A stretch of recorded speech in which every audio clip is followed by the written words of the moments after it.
il fait ce qu'il, quand il fait bien. So turabana b'Imana. Alors nous sommes des enfants de Dieu. Haleluya. Hallelujah. Biragoye abarokore mana waremye ijoro n'isi. Abarokore sinzi ikintu umuntu azokora kugira ngo dushobore kuvyumva no Je ne sais pas ce kubitaho. qu'on va faire pour que les chrétiens nous comprenons. Genda murabaho ku isi abitwa ngo n'abana b'abaperezida, abana b'abapremier Allez ministre, dans le abana monde et allez b'ibiki voir n'ibiki. ceux qui s'appellent les enfants des premiers ministres, des n'abana présidents. b'abagenerale n'abaministre n'abana usanga ari kuko se bari directeur général nawe ukamengo ni directeur Ou bien général. les enfants des personnes importantes. Ni no mpamvu birivuga ngo abana b'isi bafise ubwenge gusumba C'est pour abana. cela que la Bible Bon dit muzu kwa que data. les enfants de ce siècle sont plus intelligents que les enfants, les chrétiens.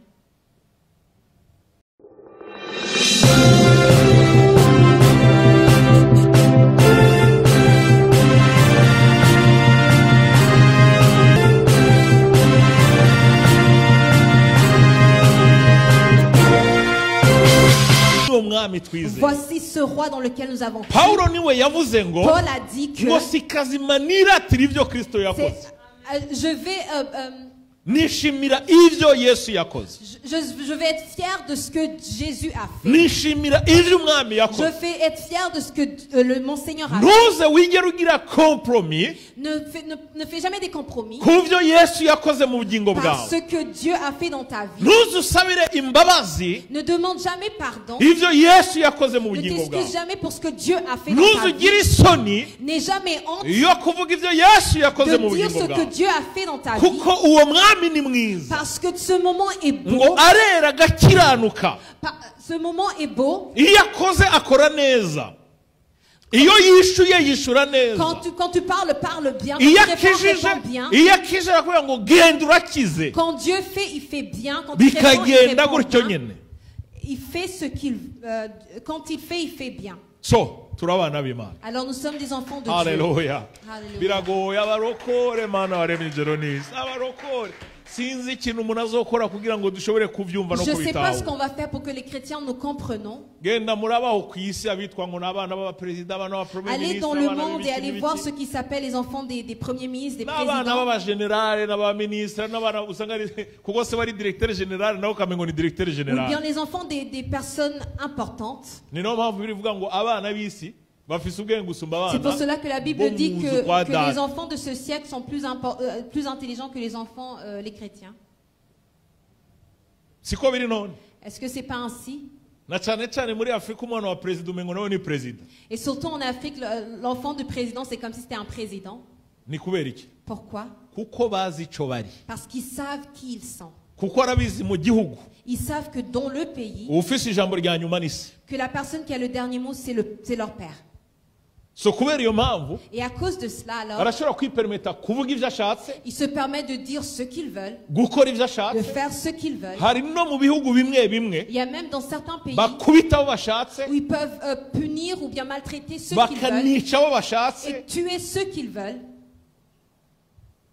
Hari umuperezida umengo muri Guinée, umuhungu we yashitse mu Bufaransa muraraba kuri YouTube. Il y a un président de Guinée où son fils est allé en France, vous pouvez voir ça sur YouTube. Imiduga ya mbere ikomeye ku isi Les voitures les plus chères dans le monde, niyo yaratunze. c'était ces voitures. Uretse yuko haciye imyaka ubutungane bwo mu Bufaransa bumwatse iyo miduga yose. Bien sûr que ça fait des années que le gouvernement français a repris ces voitures. Nimugerageze mwiyumvire gushika naho abazungu iba aribo b'intervena. Imaginez-vous que ça a dû être les Français qui interviennent kubivye ibihugu byabo. pour ceux qui ont dérobé leur pays. Uretse ko nabo babifisemo inyungu zabo. Mais bien sûr, eux aussi, ils ont leurs propres intérêts. Kandi hatagirira isoni bakamwerekana ariko arinjira mu Et il mahoteli était sans honte parce qu'on le montrait en entrant dans des hôtels. nawe ariko avuga ivyo vyiza n'ivyo bitangaza Et vyiwe. lui, il parlait de toutes les richesses qu'il a. Bakakwereka ashitse Paris, ashitse mu Bufaransa. Et puis il nous montrait quand il arrivait à Paris, en France, Inganda za mbere zikora amasaha y'agaciro, isaha yo les kwambara. maisons qui fabriquent les montres les plus chères Ntaja ku mangazini bamusanga ku ne ihoteli. va pas au magasin, mais les magasins Kandi viennent chez lui à ntabwo ari l'hôtel. umukozi asanzwe azazanye Et c'est pas amasaha. n'importe quel employé qui avait ses Bashebuja nibo montres, baza bazizanye mais ku c'était les ihoteli. patrons même qui amenaient ses montres. Umuntu agatunga amasaha amajana n'amajana. Alors il avait des centaines de montres. Noneho ukibaza ingene izo saha azambara nimba Et puis tu te ku mano demandais, yose mais yambara comment est-ce- isaha. Et tu te demandais comment est-ce qu'il porte toutes ces montres parce qu'il y en avait plusieurs. kubera iki kubera atahuye ko se ari perezida. Pourquoi? Parce qu'il avait compris que son père était président. Abafaransa bari ko baramurondera ubutungane bwo mu Faransa ko baramurondera. Et quand les Français étaient en train de le chercher, mu masaha mirongo ingahe pendant une vingtaine d'heures, se yaramugize vice président kugira ronke immunité. Son père l'avait nommé vice-président pour qu'il ait l'immunité. Afrika urazingena bayita ngo nurundi rwego. Voilà ce que nous faisons, ce qui se fait en Afrique. Kugira ngo agire immunité ntihagire umuntu azashobora no kumubaza icyo amubaza. Qu'il ait l'immunité, que personne ne lui demande quoi que ce soit. Ariko Imana yaravuze ijambo. Mais Dieu a dit, hamwe n'amateka y'isi aratwereka. Et l'histoire de ce monde nous le montre aussi. Yuko byose birigwa ngaha ku isi. Que tout se paie sur cette terre. Arya ambulance yambara ku kuboko. Ces montres qu'il porte. Ambulance. Les ambulances. Yes. Qu'il porte. Kubera ko hari isaha ibifise agaciro gasumba ka ambulance. Parce qu'il y a des montres qui ont beaucoup plus de valeur que des ambulances. Imodokari isumba gatiro ishure. Des voitures qui ont plus de valeur que les écoles dans leur pays. Ibitaro. Qui ont plus de valeur que les hôpitaux dans leur pays. Bagapfa kubera kubura ibitaro kubera kubura ambulance. Et les gens meurent parce qu'ils n'ont pas d'hôpitaux ni d'ambulance. Ndababwiza ukuri. Laissez-moi vous dire une chose. Murabona ko turi ngaha. Vous savez qu'on est ici. Aha nyine ku isi. Sur cette terre, niho izobimwishuriza. C'est là où il payera toutes ces choses. Ibi ndabibabwiye kuko je vous le dis mpagaze ku ijambo ry'Imana. Parce que je me tiens sur la parole de Dieu. Aha nyene ku isi. Ici même sur terre. Hariho mu gitondo. Il y a un jour où nous nous réveillerons. Turaba mu makuru mu binyamakuru bitandukanye. Et nous verrons dans les nouvelles. Hari ku mugozi. Où il leur a été intercepté. Kandi ntibuzaba bwa mbere tubibonye. Et ce ne sera pas la première fois. Mais ce que je vous dis, ceux de ce monde savent qui ils sont. La raison pour laquelle il fait toutes ces choses, c'est parce qu'il sait que son père est président. Mais ce qu'il oublie, c'est que tout ce qui est sur cette terre, ça a un début et une fin. Quand Jean était sur l'île Patmos, il a dit que ce roi, qu'il est l'alpha et l'oméga, il n'a pas de début, il n'a pas non plus de fin. Il est au-dessus des rois, il est au-dessus des présidents, mais ses enfants, plusieurs ne savent pas qui ils sont. Ne savent pas qui ils sont spirituellement. Nous ne savons pas quel Dieu nous avons. Nous ne connaissons pas notre papa. Nous ne connaissons pas notre papa. Ce père que nous avons dit que le malheur atteint souvent le juste, mais l'Éternel en délivre toujours. Je vous dis la vérité, quand tu rencontres un juste qui est en train de traverser des malheurs et qui se plaint,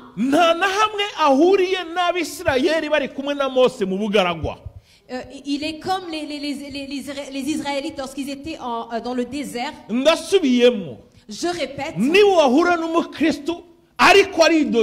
si tu rencontres un chrétien qui se plaint, tu seras étonné. Tu seras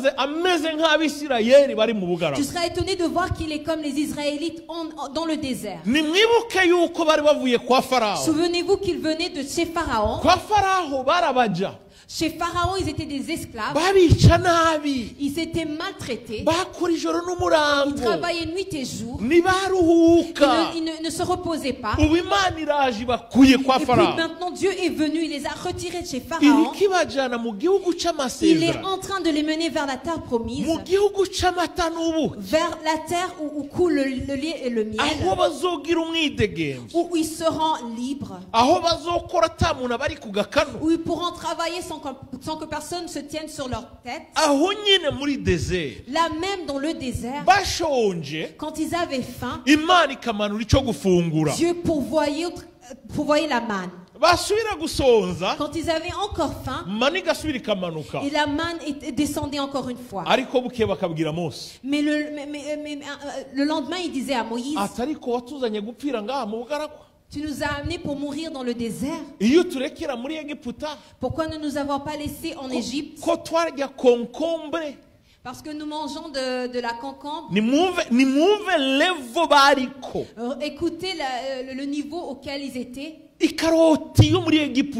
carotte d'Égypte, la concombre d'Égypte, le poisson d'Égypte, c'est ce qu'ils étaient en train de se plaindre. Dieu allait changer leur vie. Et Dieu les a regardés. Il a dit ce sont des ingrats. Et à cause de cela, toute cette génération n'entrera pas dans la terre promise. Même ces concombres, ils ne les auront pas. Et ces poissons, ils ne les mangeront pas. Mais tous mourront dans le désert.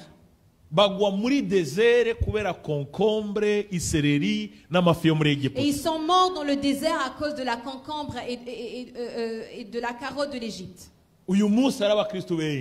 Et aujourd'hui, il y a beaucoup de chrétiens qui tombent dans le désert à cause de la concombre, à cause de la mayonnaise et des frites, parce qu'il a prié et qu'il n'a pas reçu ça aussi, dans le moment où il voulait ça, dans la semaine où il recherchait ça, dans le mois où il cherchait ça, parce que Dieu ne l'a pas fait, et puis il devient rebelle. En se plaignant. Et il oublie une chose. Il oublie une chose. Il est né. Il est né avec deux parents. Il a grandi. Cette personne a grandi avec ses parents. Cette personne a grandi avec tous les membres du corps. Et elle est arrivée là où elle est aujourd'hui à cause de la grâce. Mais parce que ce n'est pas en train de se passer comme cette personne le veut en ce moment. Donc cette personne oublie toutes les choses que Dieu a fait dans sa vie. Et elle oublie qu'il y a des enfants qui sont nés, qui n'ont jamais connu leurs parents. Et elle oublie qu'il y a des personnes qui sont nées et ils sont nés sans des membres de leur corps. Et il y a ceux qui sont nés allant d'un problème à un autre. La Bible nous dit que nous allons de gloire en gloire, mais ils sont allés de problème en problème, en bataille à bataille, de bataille en bataille. Et nous oublions toutes ces choses. Et le chrétien se plaint. Se plaint de Dieu. Parce que cette personne n'a pas reçu ce qu'elle voulait. Parce que telle requête, elle n'a pas reçu de Dieu. Et souvenez-vous que cette personne n'a pas reçu le mot que Paul a reçu de Dieu. Imaginez-vous un homme de Dieu qui dit que j'ai prié 3 fois en demandant à Dieu qu'il me guérisse. Et Dieu ne l'a pas guéri. Mais plutôt il lui a dit que c'est une flèche qui vient de moi pour t'humilier, pour que tu sois humble. Et puis après il lui a dit, ma grâce t'est suffisante. Toi tu n'as pas eu la réponse finale. Mais tu es en bataille, en guerre avec Dieu. Et il y a des chrétiens qui sont en guerre civile avec Dieu. Un chrétien qui commence une guerre civile avec Dieu. Je ne vais plus aller à l'église. Vous comprenez, il a commencé une bataille. Elle a commencé à tirer des feux. Donner, c'est là où il commence à arrêter de faire. Un chrétien qui a commencé une guerre civile avec Dieu, la première chose qu'ils vont arrêter de faire, c'est de donner. Pour que les banques de Dieu soient fermées.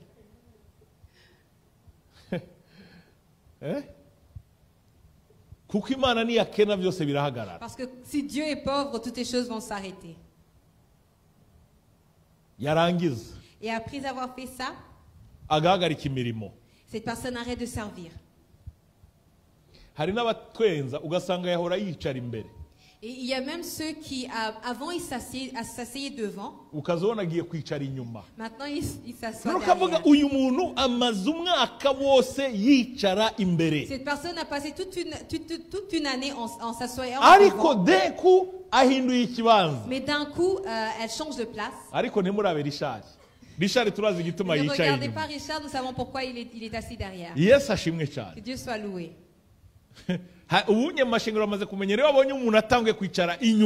Dans les églises maintenant, on est habitué que quand quelqu'un s'assoit derrière, nous savons qu'elle est en train d'approcher la sortie pour sortir. Et la guerre civile avec Dieu a commencé.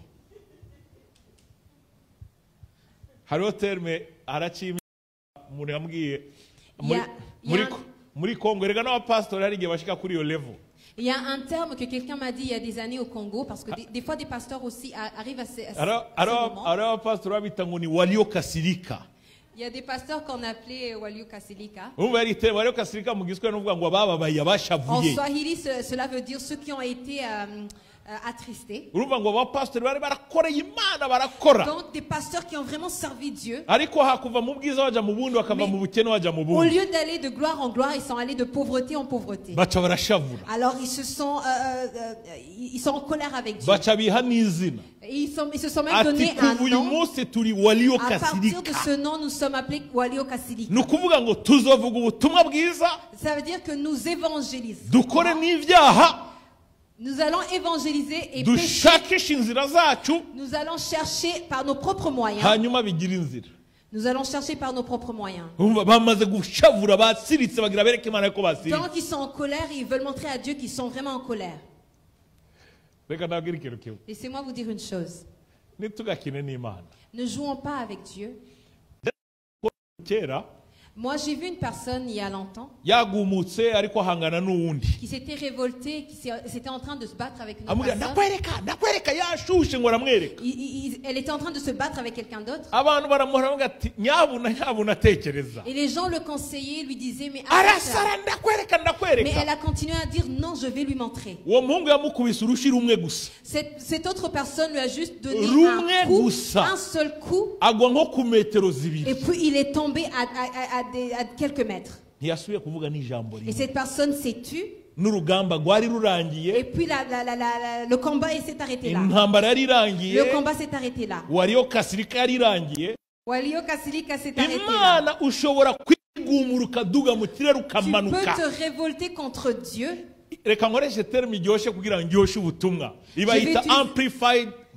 Je vais utiliser d'autres mots. Et puis Dieu peut te lancer un seul coup. Même si Dieu ne donne pas des coups. Et puis Dieu peut te gifler. Et puis tu t'assois une fois pour toutes. Tu t'assois une fois pour toutes et tu dis, je ne vais jamais me plaindre. Je ne vais plus jamais me révolter contre Dieu. Parce que tu ne peux pas te révolter contre Dieu. Et on ne peut pas se révolter dans l'œuvre de Dieu. Le malheur atteint souvent le juste. Il y a beaucoup de batailles, de combats au travers desquels le juste passe. Le juste a beaucoup de problèmes. Mais Dieu le délivre de tous ces problèmes. Il ne nous délivre pas de quelques problèmes. Il nous délivre de tous les problèmes. Moi, je ne vais pas témoigner aujourd'hui. Le jour où Pasteur Bélise le voudra, elle le fera. Elle n'aime pas que je dise ces témoignages à elle. Elle veut les dire elle-même. Parce qu'il y a des moments difficiles au travers desquels nous avons traversé. Et nous avons prié des prières à ébranler les murs. Je me souviens quand on était en train de parler. Et j'ai dit à la pasteur un jour, je suis arrivé à un moment où je suis juste assis. Je ne vais pas parler, avoir des discussions avec Dieu. Je ne vais pas me plaindre non plus. Mais je vais le laisser faire. Parce que je sais qu'après ça, il y aura des fêtes. Que Dieu soit loué. Que Dieu soit loué. Dieu nous a fait du bien parce que nous ne nous plaignons pas. Sans compter que ça a été les moments les plus difficiles de ma vie. Mais aussi de ma femme et de toute ma famille. Si c'était possible de les effacer de sa vie, je les effacerais. Mais ces moments, on ne peut pas les effacer parce que c'est ce qui rend le livre plus intéressant. C'est ce qui rend l'histoire plus intéressante. La Bible nous dit que nous l'avons vaincu par la parole, par le sang de l'agneau et la parole de notre témoignage. Et ceux qui ont le Seigneur ont un témoignage. Lorsque j'en parle ou bien quand j'y pense, Dieu le sait. Je sens le cœur qui bat, qui est en train de se contracter.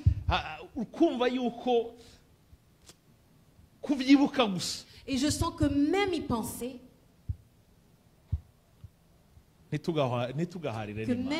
c'est douloureux.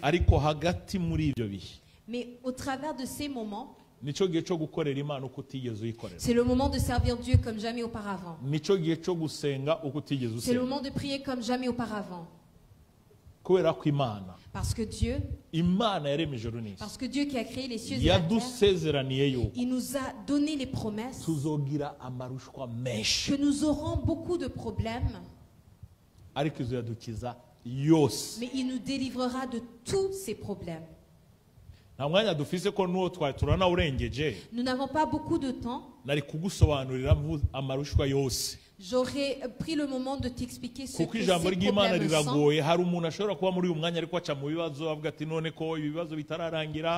Parce que la parole de Dieu elle est difficile. Peut-être que quelqu'un est ici et passe au travers des moments difficiles.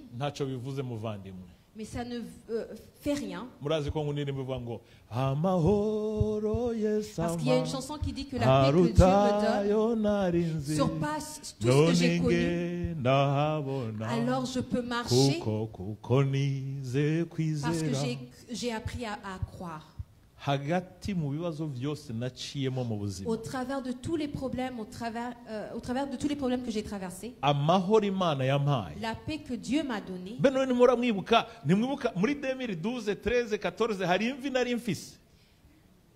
Kuki mwebwe imishatsi yanyu yirabura ariko yanje yuzuye imvi. Mais maintenant j'ai des cheveux gris. Ariko hagati aho, mais au travers de ces moments, même quand j'ai eu mes cheveux gris, mais aussi la paix de Dieu elle a continué à croître en moi.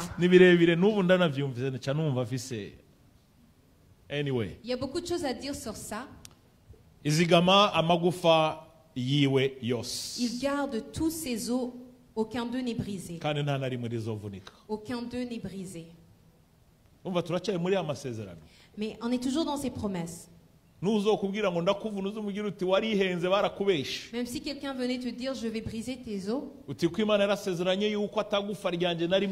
diras on t'a menti parce que Dieu a fait la promesse qu'aucun de mes os ne sera brisé.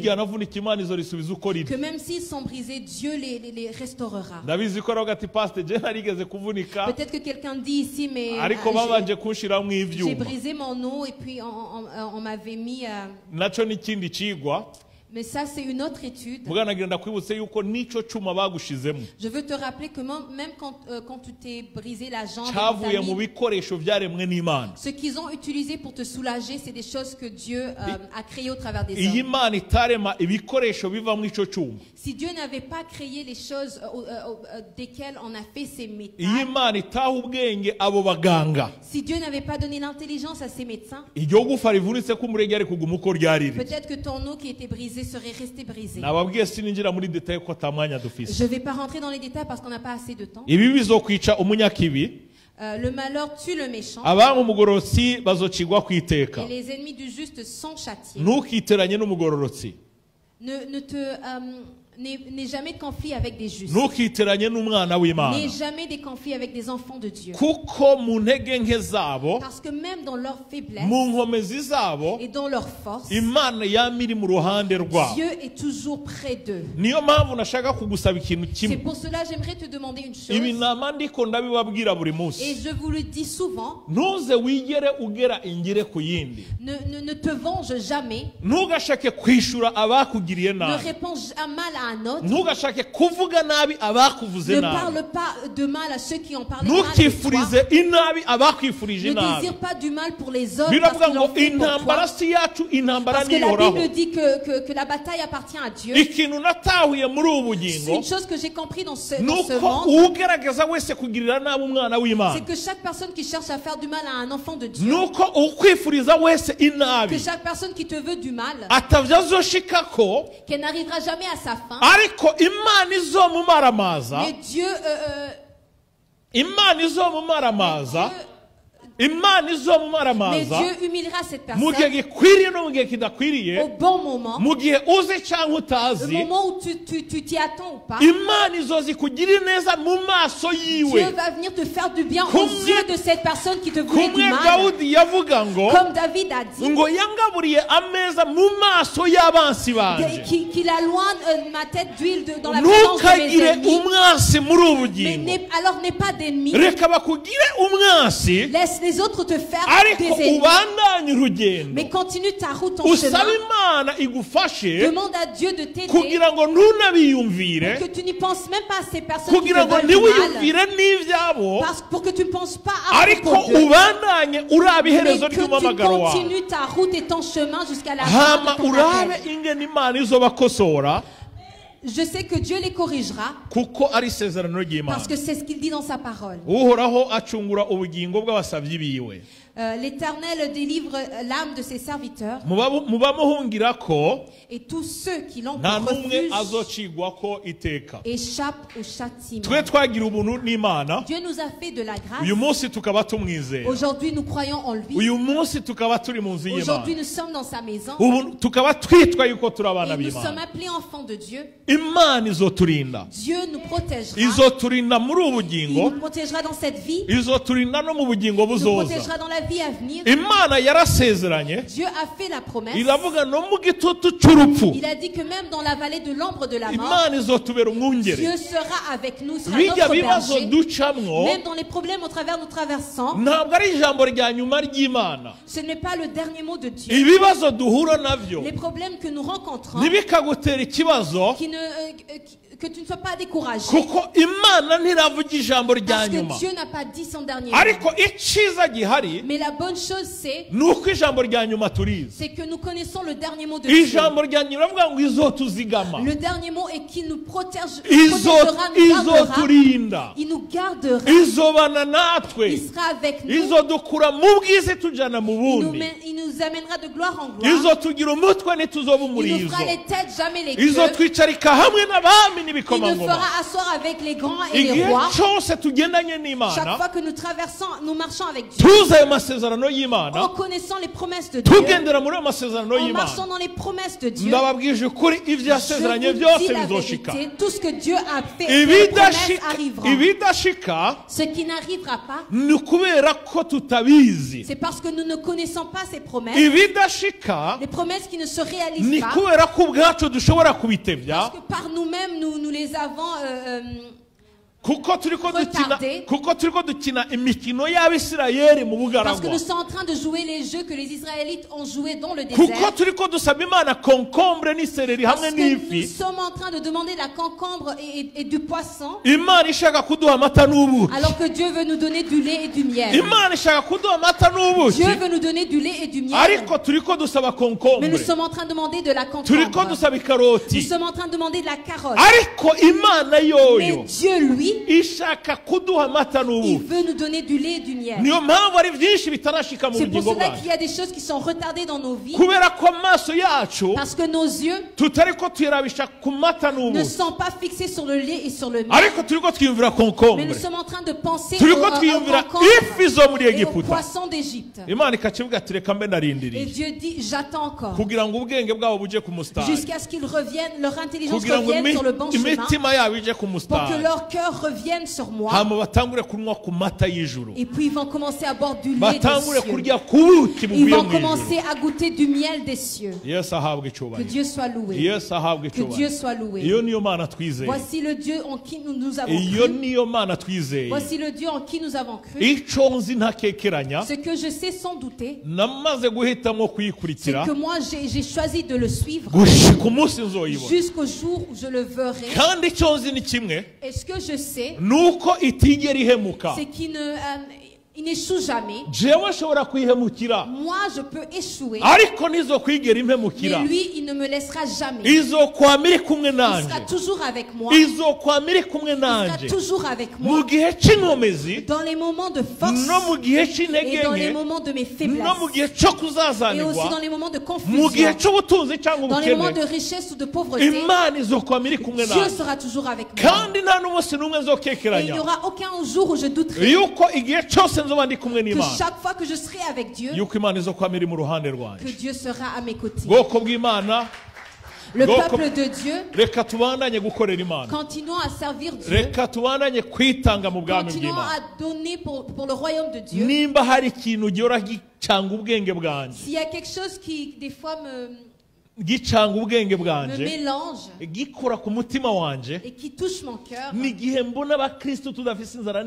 c'est quand je vois les chrétiens qui n'ont pas la soif et la faim pour le servir, alors que nous avons des promesses pas comme les autres.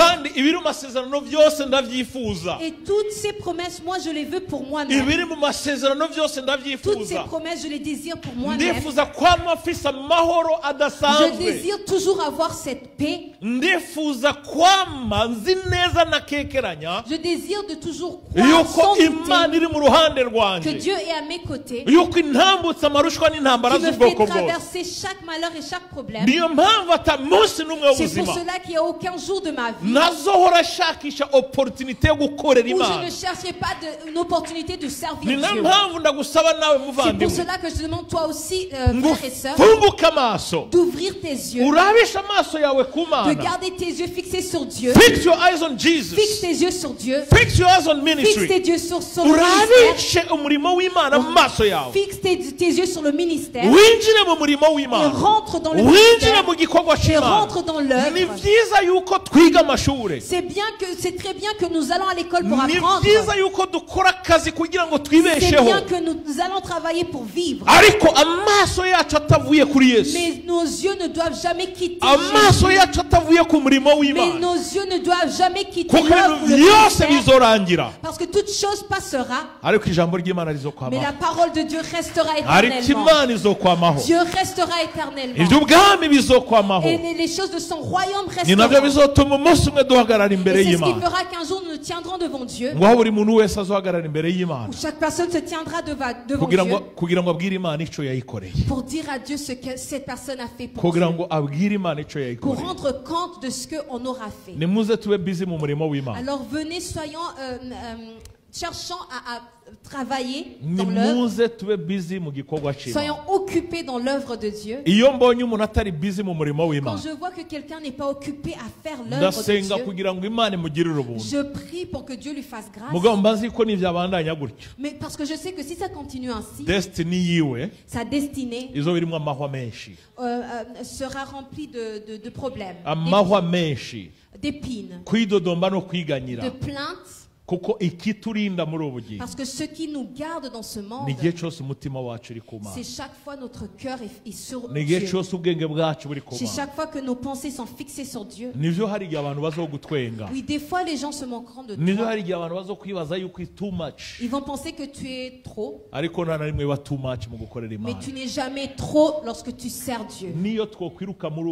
Même si nous courons après le cours de cette vie, même si nous travaillons de n'importe n'importe quelle manière, igihe umutima wacu utari mu bwami, chaque fois que nos cœurs ne sont pas dans le royaume de Dieu, umutima wacu utari mu gikorwa, ne sont pas dans l'œuvre de Dieu, igihe umutima wacu utari gukurikira n'inzara n'inyota, chaque fois que nos cœurs ne suivent pas avec la soif et la faim kugendana n'Imana no gukorera pour Imana, marcher et servir Dieu, hari ibintu byinshi tuzomisinga muri ubu il y a bugingo, beaucoup de choses qui nous passeront devant. hari ibintu byinshi tuzomisinga muri ubu bugingo, Il y a beaucoup de choses qui nous passeront devant. ariko nta kintu kiriho kiryoshe Mais il n'y a pas une chose plus heureuse, plus bonne nko kugendana n'Imana. que de marcher avec Dieu. Iyo ugendana n'Imana urabyumva, Quand tu marches avec Dieu, tu le sens. iyo uri kumwe n'Imana urabyumva, Quand tu es avec Dieu, tu le iyo ressens. Imana iri mu ruhande rwawe urabyumva. Quand Dieu est avec toi, tu le ressens. Umuririmbyi yararirimbye aravuga ngo ndayumva mu birenge, Il y a un chanteur qui a chanté, qui a dit, je le sons dans mes pieds, aravuga ngo ndayumva mu maguru. je le sens dans mes jambes. Iyo Imana iri kumwe nawe, Quand Dieu est avec toi, aho uhagaze hose peu importe où tu es, uhagarara wumva yuko Imana muri kumwe, tu te tiens sachant que Dieu est avec uhagarara toi. wumva ko Imana iri mu ruhande Tu te rwawe. tiens sachant que Dieu est Niyo à tes abantu côtés, bohangayika, que peu importe ce que tu niyo abantu traverses, bocanganikigwa, même si les gens sont wowe uba confus, uhagaze nk'inkukuma, tu te tiens fort, uba uhagaze nk'inkukuma. tu te tiens comme un aigle. Muze munyibutse ninagaruka Rappelez-moi quand je reviens, tuza tusubire tuganire ku nous nkukuma, allons parler sur l'aigle. kuko n'ahantu henshi muri Bibiliya Parce que c'est dans plusieurs endroits dans la Bible Imana igereranya abana b'Imana où nk'inkukuma, Dieu nous compare nous avec les aigles. nk'inkukuma. Avec les aigles. Dutahura ko inkukuma zibayeho, Nous devons comprendre comment les aigles uko vivent, zikora ibintu. comment est-ce qu'ils font les choses. Iyo hari umuyaga, Quand il y a du vent, ibikoko byose birahunga, d'autres animaux fuient, inyoni zose les zirahunga. autres oiseaux fuient, Igikoko kidahunga ni mais inkukuma. un seul animal ne fuit pas, c'est Inkukuma l'aigle. ishira amaguru hasi, L'aigle se tient à terre igaca mu muyaga n'inkomezi et prend zidasanzwe, l'envol et traverse au travers de ikaja ce vent hejuru et y'umuyaga, va au-dessus de ce ikamara vent iminsi iri hejuru et y'umuyaga, reste par-dessus ce vent. wa muyaga Et warangira quand le vent passe, igasubira ikamanuka. l'aigle revient à terre. Cyubahiro kibe cy'Imana. Et gloire à Dieu. Haleluya. Gloire à Dieu. Yesu ashimwe Que cyane, Dieu soit loué. Yesu ashimwe Que cyane. Dieu soit loué. Amarushwa y'abagororotsi ni menshi, Donc le malheur atteint souvent le juste, ariko Imana izo yadukiza mais yose. Dieu lui en délivre. Mana turagushimiye, Dieu, nous te louons, nous te remercions. turagushimiye kuri mu ruhande Nous te rwacu, remercions parce que tu es à nos côtés. turagushimiye kuko ufise amasezerano adasanzwe ku bugingo Nous te bwacu. remercions parce que tu as des promesses sur nos vies. Niyo mpamvu muri kano kanya C'est pour cela, en ce moment, dushize imitima yacu nous kuri mettons nos wowe, cœurs sur toi. dushize imitima yacu Nous kuri mettons wowe, nos cœurs sur toi. kugira ngo kuva uyu munsi Pour que, à partir de ce jour, gushika umunsi jusqu'au tuzokubona, jour où nous te verras, twake mu bugingo bwacu, twake mu que bugingo nous bwacu, nous brillons dans nos vies. tugire inzara n'inyota Que nous idasanzwe ayons la soif et la yo faim kugukorera à Mana, te servir, yo kubaka ubwami bwawe, à bâtir ton yo royaume, kugendana nawe à mwami, marcher avec toi, yo kwitanga mu bwami à bwawe, se donner pour toi uko tutigeze twitanga comme n'umunsi jamais n'umwe, auparavant. kuko tuzi kuri mu ruhande Parce que nous rwawe, savons que tu es à nos côtés kandi mu ntambara n'ibibazo ducamo et que dans les problèmes et les batailles par lesquelles nous traversons, uriho kugira ngo ubidukize tu es là byose. pour nous délivrer de tous ces problèmes. Urakoze kutwibutsa ayo majambo, Merci de nous rappeler de ces paroles. twari twarataye ivyizigiro, Nous avions perdu l'espérance. twari ko turidodomba twiganyira, Nous étions en train de nous plaindre. twari twazazaniwe, Nous étions confus. twibaza ngo mbega Imana iri Et nous nous hehe, demandons où est Dieu? mbega Imana iriko ikora iki, Où est Dieu et qu'est-ce qu'il umuvyeyi fait? wacu ari hehe. Où est notre Père? Ariko urakoze kutwibutsa Mais merci de nous rappeler yuko uzobikiza que tu nous byose, délivreras de tous nos kandi problèmes yuko uzoturinda et que tu nous protégeras muri byose, dans tout. kandi n'abazogerageza Et que même ceux qui essaieront kutubreakinga de nous briser, utazobemerera, tu ne le permettras pas, ariko uzoturinda, mais que tu nous garderas ariko ikaba aribo basenyuka. et que tu les briseras eux. Urakoze kubw'ijambo ryawe, Merci pour ta parole. urakoze kubw'ubwoko bwawe. Merci pour ton peuple. Tugiye gutandukana mu mubiri muri mwemu turi kumwe. Nous allons maintenant nous séparer du corps, mais nous restons ensemble spirituellement. ndasenze ngo ubwoko bwawe bugendere muri ayo mavuta, Je prie que ton peuple marche dans cette onction, amavuta y'ivyizigiro, l'onction de l'espérance, amavuta y'amasezerano waduhaye, l'onction des promesses que tu nous as donné. Et dans le voyage que je vais entreprendre, et dans les 3 semaines qui s'en viennent, je prie que tu sois avec moi. Et que tu sois avec tous les serviteurs qui seront en voyage pour ton royaume. Merci Seigneur Jésus. Merci Saint d'Israël. L'honneur et la gloire t'appartiennent. Maintenant et pour les siècles des... Au nom puissant de Jésus-Christ. Amen. Alléluia.